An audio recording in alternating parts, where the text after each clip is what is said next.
ഇപ്പോഴിതാ അർജുൻ ആയങ്കിയെ കോടതിയിലേക്ക് ഹാജരാക്കാൻ കൊണ്ടുപോകുന്നതിന്റെ ദൃശ്യങ്ങളാണ് പ്രേക്ഷകർ കാണുന്നത്.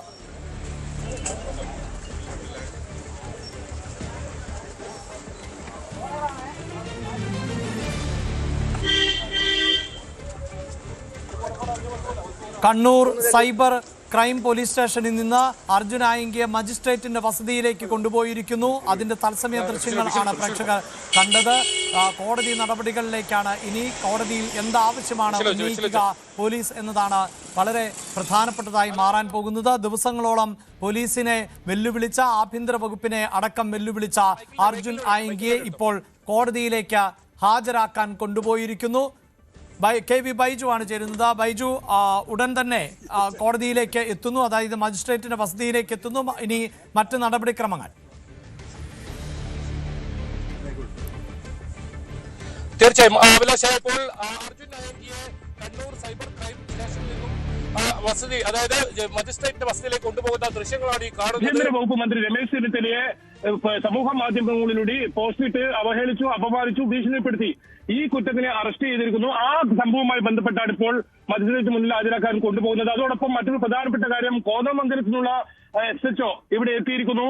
അവർ ഇപ്പോൾ അല്പസമയം മുമ്പാണ് ഇവിടെ എത്തിയത്. ഈ കണ്ണൂരിലെ അന്വേഷണ ഉദ്യോഗസ്ഥരുമായി അവർ സംസാരിച്ചു. അതിനുശേഷമാണ് ഇപ്പോൾ കൂത്തുപറമ്പിലേക്ക് മജിസ്ട്രേറ്റിന് മുന്നിലേക്ക് കൊണ്ടുപോയത്.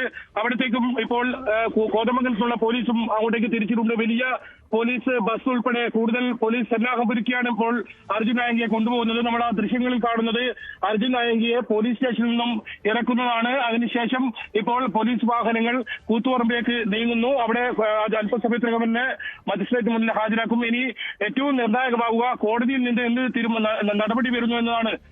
ജാമ്യം നൽകുമോ, അതല്ല ഏതെങ്കിലും തരത്തിൽ ഇയാളൊരു സ്ഥിരം കുറ്റവാളിയാണ്, സ്ഥിരം ക്രിമിനലാണ്, അതുകൊണ്ട് തന്നെ ഇയാൾക്ക് ജാമ്യം അനുവദിക്കരുതെന്ന് പോലീസിന് ആവശ്യപ്പെടും, പ്രോസിക്യൂഷൻ ആവശ്യപ്പെടും. അതിന് കോടതി എന്ത് നടപടി ഇതിൽ സ്വീകരിക്കുന്നു എന്നാണ് വളരെ പ്രധാനം.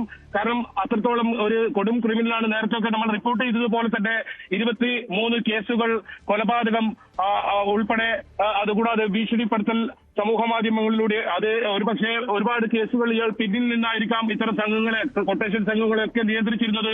UDF സർക്കാരിനെ സംബന്ധിച്ചിടത്തോളം, ആഭ്യന്തരമന്ത്രി രമേശ് ചെന്നിത്തലയെ സംബന്ധിച്ചിടത്തോളം അവർക്ക് ആശ്വസിക്കാം, അഭിമാനിക്കാം. അത്രത്തോളം വലിയൊരു കൊടും ക്രിമിനൽ. ഒരുപക്ഷെ വലിയ ആക്ഷേപം ഉയർന്നത് കഴിഞ്ഞ ഭരണത്തിൽ, LDFന്റെ ഭരണത്തിൽ CPMന്റെ തടവിൽ ഇയാൾ ഇത്തരത്തിൽ വലിയ തോതിലുള്ള ക്രിമിനൽ പ്രവർത്തനം അതിന്റെ മറവിൽ നടത്തുന്നുണ്ടായിരുന്നു. ഏതെങ്കിലും കുറച്ച് നേതാക്കളും അതുപോലെ തന്നെ അണികളുമൊക്കെ ഇയാൾക്ക് സപ്പോർട്ട് ചെയ്യുന്ന തരത്തിൽ അല്ലെങ്കിൽ ഇയാൾക്ക് പിന്തുണ നൽകുന്ന തരത്തിൽ ഉണ്ട് എന്ന ആക്ഷേപമൊക്കെ ഉയർന്നിരുന്നു. ഏതായാലും അതിനെല്ലാം കേരള പോലീസ് പുതിയ സർക്കാർ അധികാരത്തിലെത്തി വളരെ മാസങ്ങൾക്കകം തന്നെ ഇങ്ങനെ ഒരു കൊടും ക്രിമിനലിനെ തന്നെ പൂട്ടിടാൻ കഴിഞ്ഞു, പിടികൂടാൻ കഴിഞ്ഞു. ഇയാളെ ജയിലിൽ നിന്നും പുറത്തിറങ്ങാത്ത രീതിയിൽ ഗുരുതരമായ വകുപ്പുകൾ ഉൾപ്പെടെ ചുമത്തി, നേരത്തെ ഒക്കെ സൂചിപ്പിച്ചതുപോലെ തന്നെ ഇയാൾക്കെതിരെ കാപ്പ ഉൾപ്പെടെ ചുമത്തി ജയിലിൽ തന്നെ അടക്കാനുള്ള നടപടികളാണ് ഇപ്പോൾ പോലീസിന്റെ ഭാഗത്തു നിന്നും ആരംഭിച്ചിട്ടുള്ളത്. അതിനുള്ള നിയമോപദേശം പോലീസ് തേടുന്നുണ്ട്. ഏതായാലും ഇപ്പോൾ നമ്മൾ ദൃശ്യങ്ങളിൽ കാണുന്നത് ഇപ്പോൾ കണ്ണൂർ നഗരം കടന്നിരിക്കുന്നു. കൂത്തുപറമ്പിലേക്കാണ്. അരമണിക്കൂറിനകം തന്നെ കൂത്തുപറമ്പിലേക്ക് എത്താൻ സാധിക്കും. അതിനുശേഷം വളരെ പെട്ടെന്ന് തന്നെ നടപടികൾ പൂർത്തിയാകും. കാരണം മജിസ്ട്രേറ്റിന്റെ വസതിയിലായതുകൊണ്ട് തന്നെ കൂടുതൽ സമയം വേണ്ടി വരില്ല. അവിടെ മജിസ്ട്രേറ്റിന് മുന്നിൽ ഈ കാര്യങ്ങൾ അവതരിപ്പിക്കും. ഇയാൾ ഒരു കൊടും ക്രിമിനലാണ്. ഇയാൾ പുറത്തിറങ്ങിയാൽ മാത്രമല്ല 4 ദിവസം കേരള പോലീസിനെ വട്ടം ചുറ്റിച്ച ഒരു പ്രതിയാണ്.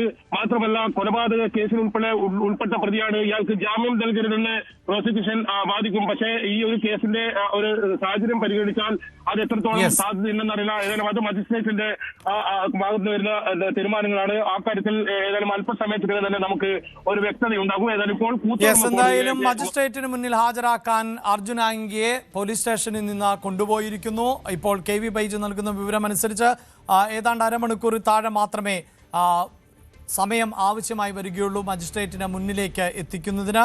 ആ വാർത്തയുടെ വിശദാംശങ്ങളിലേക്ക് ആ സമയത്ത് പ്രേക്ഷകരിലേക്ക് തിരികെ എത്താം.